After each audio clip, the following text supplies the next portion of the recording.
ठीक है, study success channel में आपका स्वागत है। आज 22 जुलाई के इम्पोर्टेंट क्वेश्चन हम यहाँ पर करेंगे। चलिए वीडियो स्टार्ट करते हैं। Which indigenous malaria vaccine will ICMR commercialize? ICMR किस स्वदेशी मलेरिया वैक्सीन का व्यवसायीकरण करेगा? तो ये करेगा एडोफेल्सिवैक्स का। भारतीय आयुर्विज्ञान अनुसंधान परिषद ने जन स्वास्थ्य नवाचार के क्षेत्र में एक महत्वपूर्ण कदम उठाते हुए स्वदेशी मलेरिया वैक्सीन का एडिवैक्सीन वैक्स के व्यवसायीकरण की प्रक्रिया शुरू की है। इस वैक्सीन का उद्देश्य मानवों में सबसे घातक मलेरिया परजीवी प्लाज्मोडियम फैल्सिपेरम से लड़ना है। यह vaccine ICMR regional medical research centre Bhubaneswar द्वारा विकसित की जा रही है।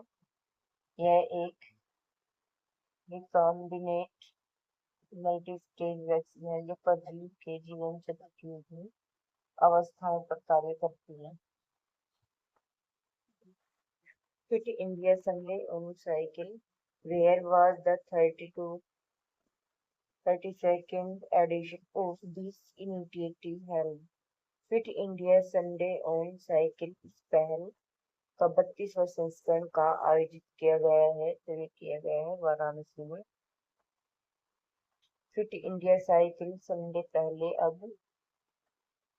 केवल एक फिटनेस कार्यक्रम नहीं बल्कि एक राष्ट्रीय आंदोलन बन चुकी है।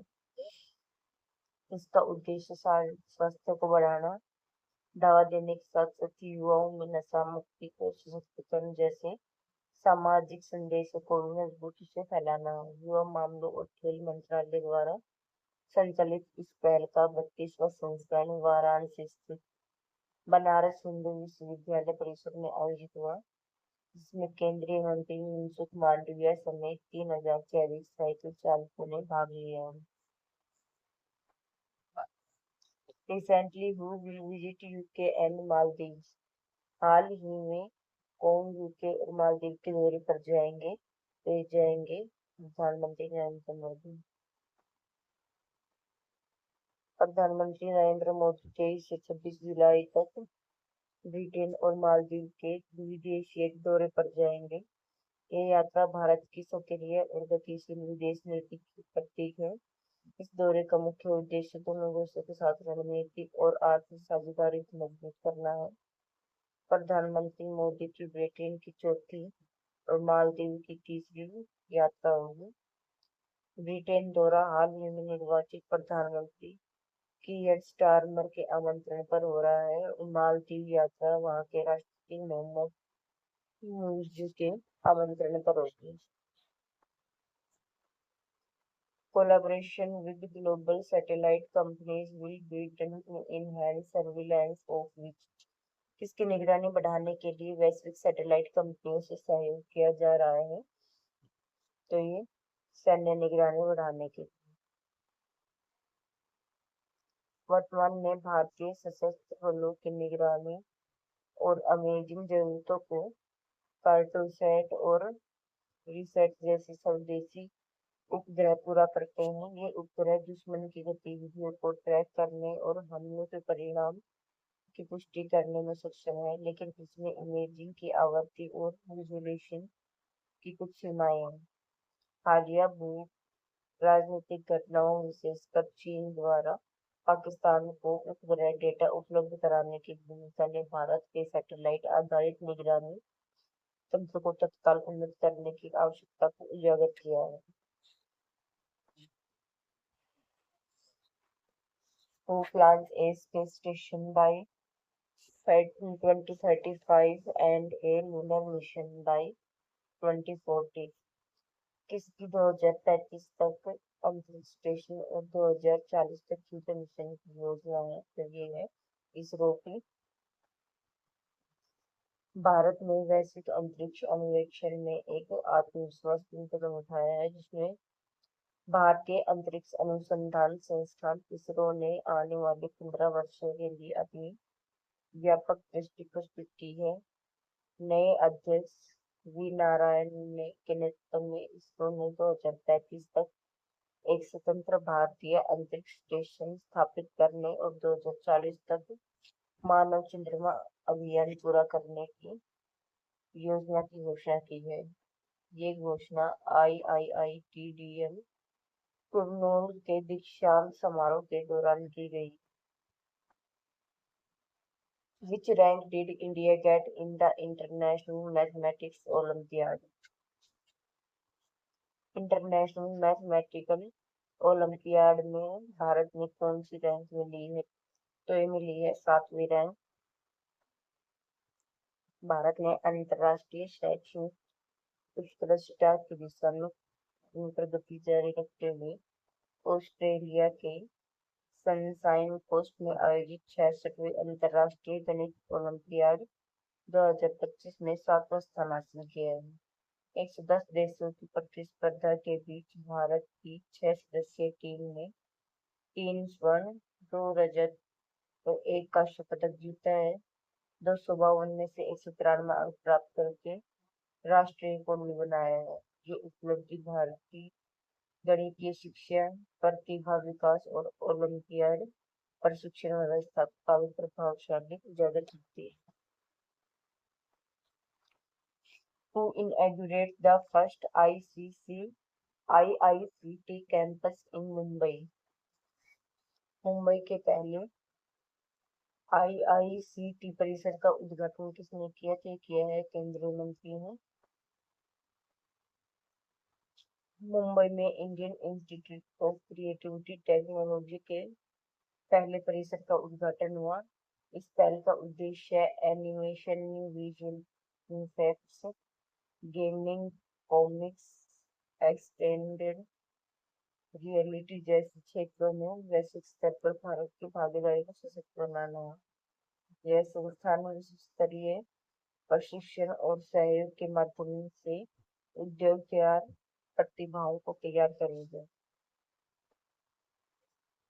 Which country will host the final of the World Test Championship by 2031?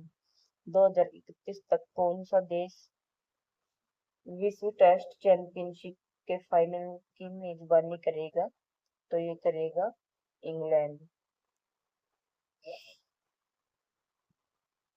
अंतर्राष्ट्रीय क्रिकेट परिषद ने विश्व टेस्ट चैंपियनशिप 2031 तक फाइनल की मेजबानी इंग्लैंड को सौंपी है।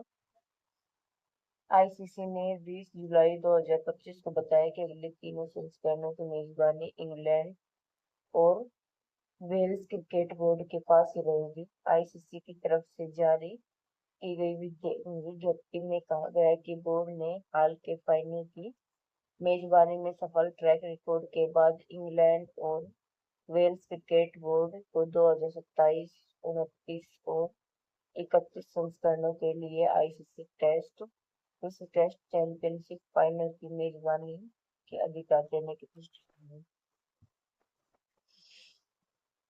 In which state every person getting job for the first time in private sector will get 5,000 rupees?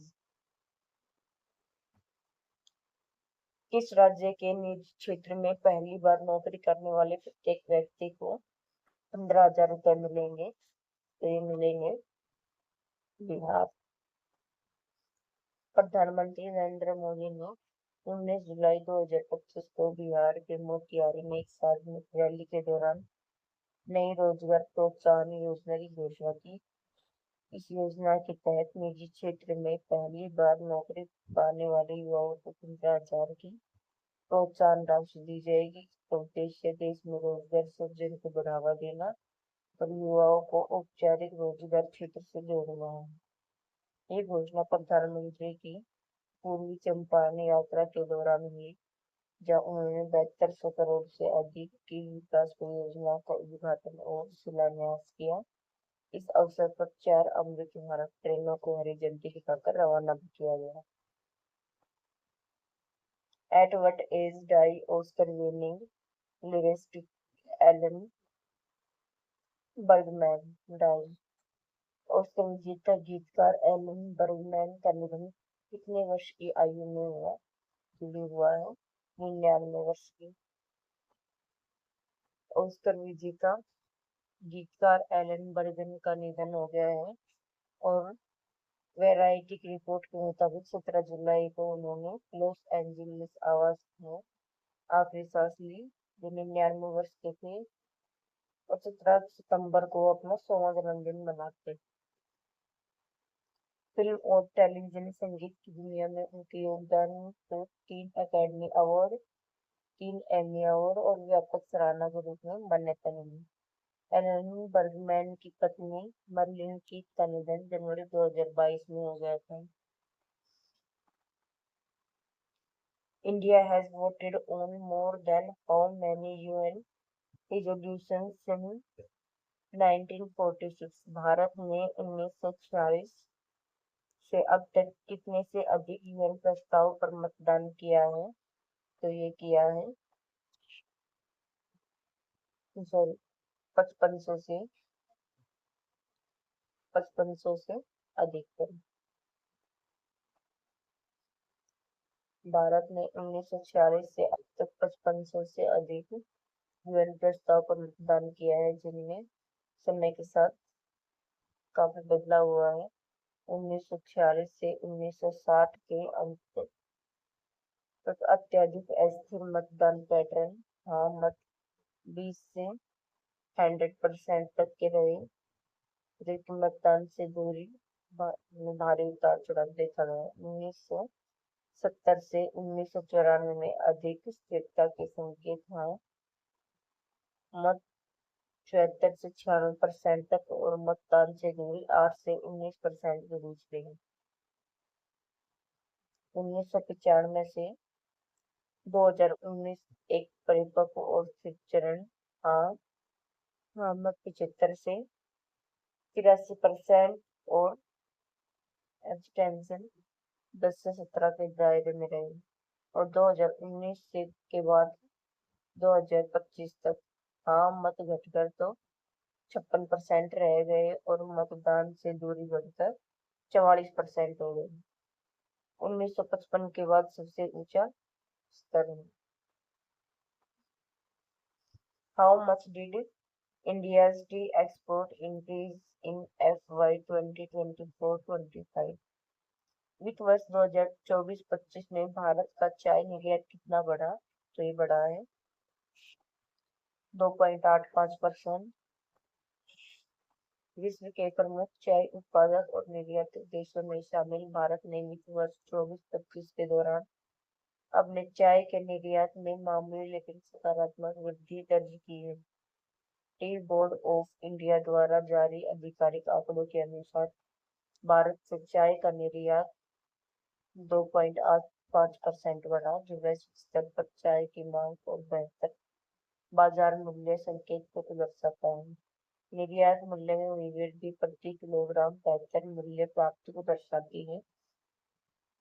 Bharat पारंपरिक रूप से एक प्रमुख वैश्विक चाय निर्यातक रहा है, जहां असम, पश्चिम बंगाल, तमिलनाडु और केरल जैसे राज्य चाय उत्पादन के लिए है। वाणिज्य और उद्योग मंत्रालय के अधीन टी बोर्ड ऑफ इंडिया चाय की खेती, प्रसंस्करण और निर्यात को नियंत्रित और प्रोत्साहित करता है। According to the data of 2023, what is the rank of India in global tourism income? 2023 के आंकड़ों के अनुसार भारत वैश्विक पर्यटन आय में कौन से स्थान पर है? तो ये 24वें स्थान पर। 2023 के आंकड़ों के अनुसार भारत वैश्विक पर्यटन आय 24वें स्थान पर है और विश्व स्तर पर 1.1% राजस्व का हिस्सा रखता है। इस क्षेत्र में 24% की संयोजित वार्षिक वृद्धि दर का अनुमान है। भारत सरकार ने 1947 तक पर्यटन क्षेत्र के सकल घरेलू उत्पाद में योगदान को 10% तक बढ़ाने का महत्वाकांक्षी लक्ष्य निर्धारित किया है। यह लक्ष्य भारत को $32 ट्रिलियन की अर्थव्यवस्था में बदलने की व्यापक योजना का हिस्सा है।